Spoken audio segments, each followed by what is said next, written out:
Shalom, selamat pagi. Sate pagi hari ini bertemakan tujuan setelah bertemu Yesus.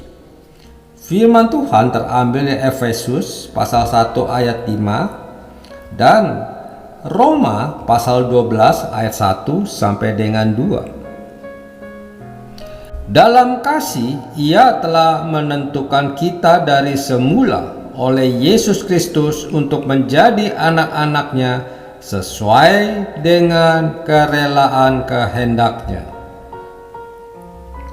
Ada kebutuhan mendasar yang tersimpan begitu jauh di lubuk hati seseorang yang tidak bisa terpenuhi meskipun ia memiliki harta yang banyak, wanita-wanita cantik, atau kedudukan yang tinggi.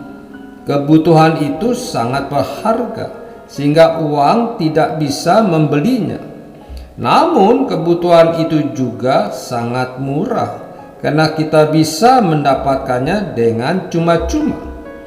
Kebutuhan itu adalah bertemu dengan Tuhan yang benar dan menerima Dia sebagai juru selamat, yaitu Tuhan Yesus Kristus.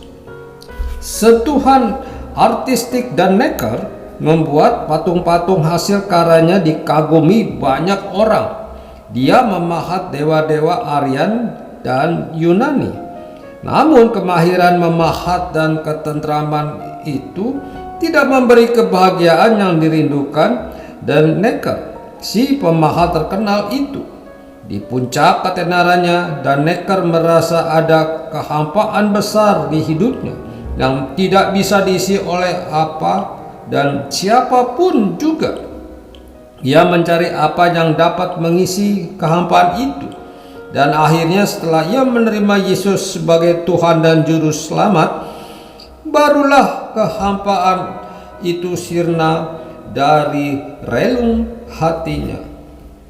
Sejak Yesus mengisi hidupnya, Dannecker mengarahkan seluruh hidupnya untuk memuliakan Yesus. Dannecker berjanji pada dirinya sendiri untuk tidak memahat patung dewa-dewa lagi, dan ia ingin sekali memahat patung Yesus. 2 kali ia gagal ketika mencoba memahat patung Yesus, namun kasihnya yang dalam tidak membuatnya putus asa. Akhirnya ia berhasil memahat rupa Kristus yang indah dan menakjubkan. Setiap orang yang melihat pahatan itu ingin memilikinya. Suatu hari, Raja Napoleon mengirim utusan memenuhinya. Napoleon berpesan agar Dannecker datang ke Paris untuk memahat patung dewa Venus yang sedang jatuh cinta. Napoleon berani membayar berapa saja asalkan Dannecker mau mengerjakannya. Dannecker menolak permintaan itu dengan berani dan tegas. "Raja, ketahuilah bahwa saya yang telah memahat rupa Kristus tidak mungkin lagi memahat dewa-dewa lain." Hidup orang yang sudah mengalami perjumpaan pribadi dengan Yesus sepenuhnya diarahkan hanya untuk menyenangkan hatinya. Gaya hidup dan tujuan hidupnya seluruhnya akan terarah kepada Penciptanya. Alkitab menceritakan setelah bertemu dengan Yesus di jalan menuju Damsyik, Paulus fokus mengarahkan seluruh ilmu pengetahuan, keahlian, kekuatan, dan sisa hidupnya untuk mencapai tujuan Kristus dalam dirinya. Ia tidak takut berhadapan dengan bahaya maut, penyiksaan, maupun penjara. Hidupnya dikendalikan oleh passion atau hasrat bagaimana menyenangkan hati Tuhan. Dengan tujuan hidup yang pasti, Paulus berani berkata, "Persembahkanlah tubuhmu sebagai persembahan yang hidup, yang kudus dan yang berkenan kepada Allah. Itulah ibadahmu yang sejati."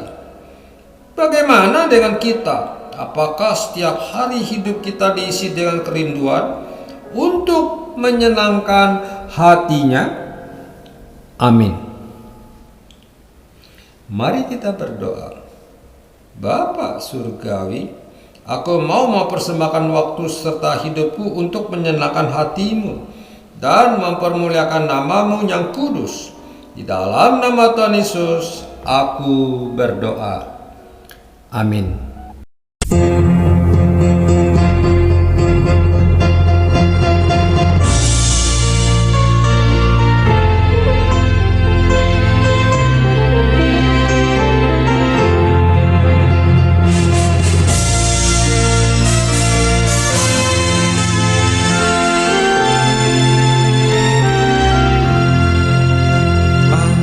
Dia hingga nyata pada yang hampir mati, pada orang yang dahaga air hidup diberi. Hati yang rendah dan suci Tuhan lihat dan terima. Orang buta dalam hati dapat lihat darahnya. Angkat dia juru selamat di hadapan manusia.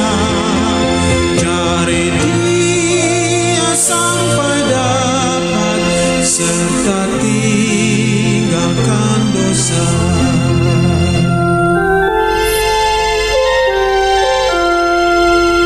Angkat dia yang mulia, anak Allah yang tinggi, di dalam kecintaannya orang dosa disuci.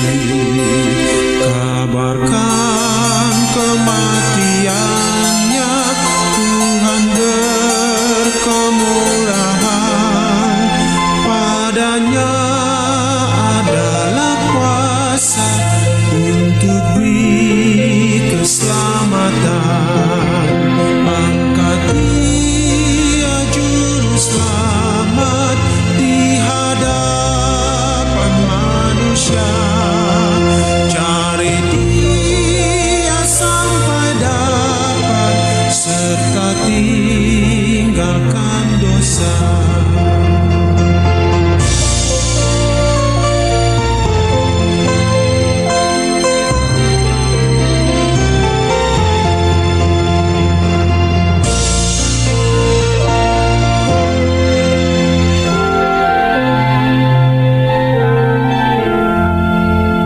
Angkat dia dalam doa, pujikanlah namanya.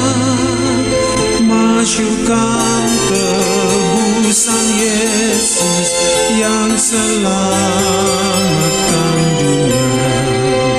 Tidak akan seperti Dia yang menghapus dosamu.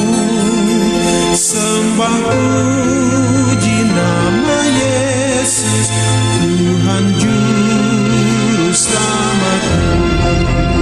Angkat dia juru selamat di hadapan manusia.